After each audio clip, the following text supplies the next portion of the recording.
Good evening, y'all. This is retired Lieutenant John Day from New Jersey State Police. And I got to go to church on this one, y'all. I got to go to church on this one.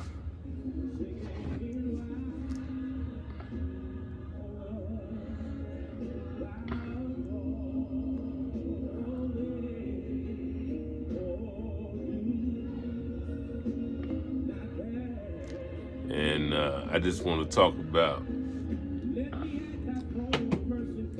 we were elated that Derek Chauvin got found guilty on all 3 counts. And then later we found out that 16-year-old young lady in Columbus, Ohio was shot and killed by Columbus police officer. And I got calls today throughout the day about that incident. And it was heart-wrenching to see this young lady being shot down the way she did. But, after looking at the video, that officer gonna be cleared for that fatal shooting because he's sworn to protect himself and protect the citizens of Columbus, Ohio. Now, should he have shot the young lady? He made that decision. If I was in that situation, and I've been in situations in that way, and like I said, in 27 years, I never pulled my trigger.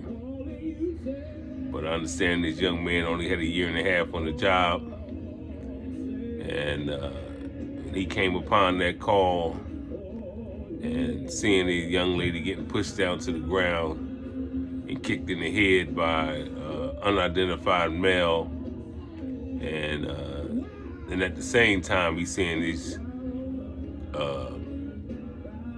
rather large female coming at the other female with the pink sweatsuit on, appearing that she was going to stab the young lady, and he made the choice to use deadly force, which is unfortunate. Like I said, I probably wouldn't have went to that route, but I wasn't in that officer's shoes. But I also want to explain that we as black people realize the climate of some of our police officers, and mainly the white police officers that are tense right now, afraid right now. And when they come upon an incident dealing with multiple black individuals, we already know that majority of them are scared. And so we in the black community have to realize that when police officers come on the scene, we got to watch our actions. Why did these young girls come to the house of the person? Was it something over social media? Was it over a guy? What was the reason? So when they saw the cops arrived, we got to think, this might be a scary cop. This might be a trigger-happy cop. So we had to calm down, so things wouldn't escalate the way it escalated yesterday. The cops show up, y'all see the marked units, and the next thing the cops see this girl getting pushed down to the ground, this individual kicking in the head, and then he see this big girl coming at the girl in a pink sweatsuit with a knife in her hand. And he chooses to use mechanical force. But we as citizens, when the cops come on the scene, We have to chill out.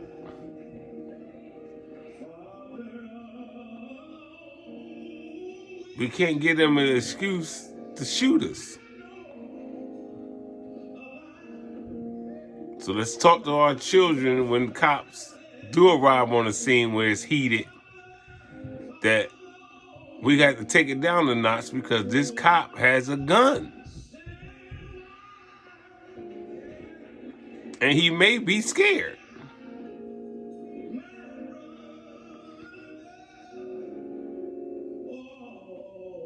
It's a shame that this young lady had to die.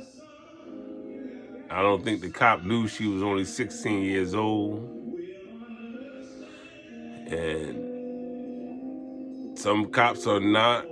Y'all gotta think about it. This cop is not from this area. This cop may not know how to deal with black people. That is the climate we see time and time again. So all I'm asking is, if y'all get in this situation with y'all young kids dealing with these conflicts, that we as adults got to quell it and try to talk to these young people, and just grab your son or your daughter and put them in the house and let those people that came to your house stand there until the cops come. Again, if young people having problems out there and they come into your house, you grab your kids, secure them in the house, call law enforcement, and let law enforcement handle those trespassers that's on your property. Try not to put the law in your hands so we won't have issues like we had yesterday in Columbus, Ohio.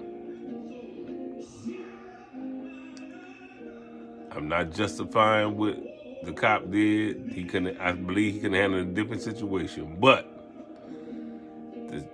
the choices that he made and with the standard operation procedures,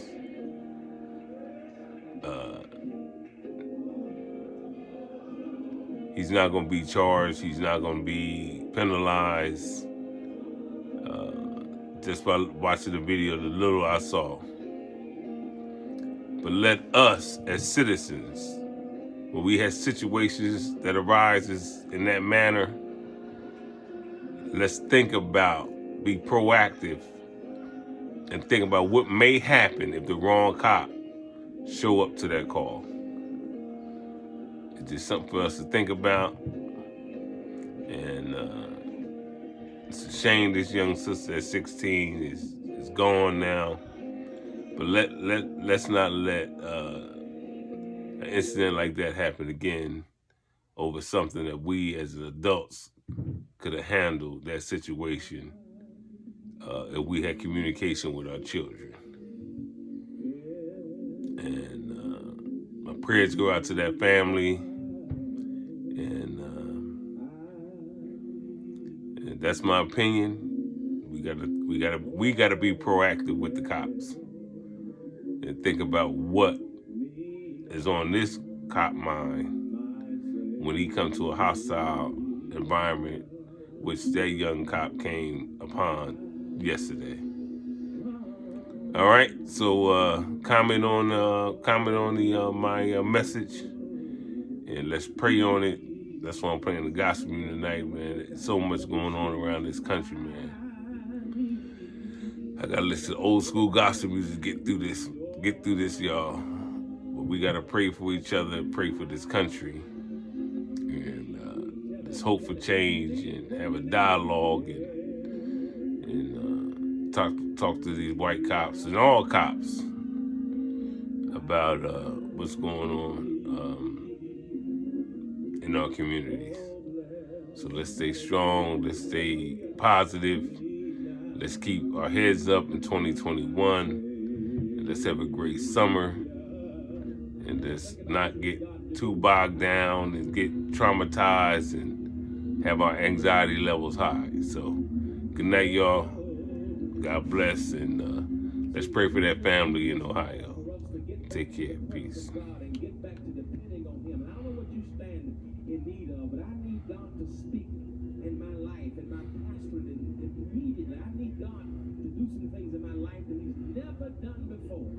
And if you need God to do some stuff in your life, preachers and deacons and church leaders, whatever it may be, one last time, lift your voice and say it. I need. Come on, let me say it. Say it. Y'all hear that? Come on, say it. Keep God in your life, y'all. Keep God in your life. Stay strong. Love y'all. Peace.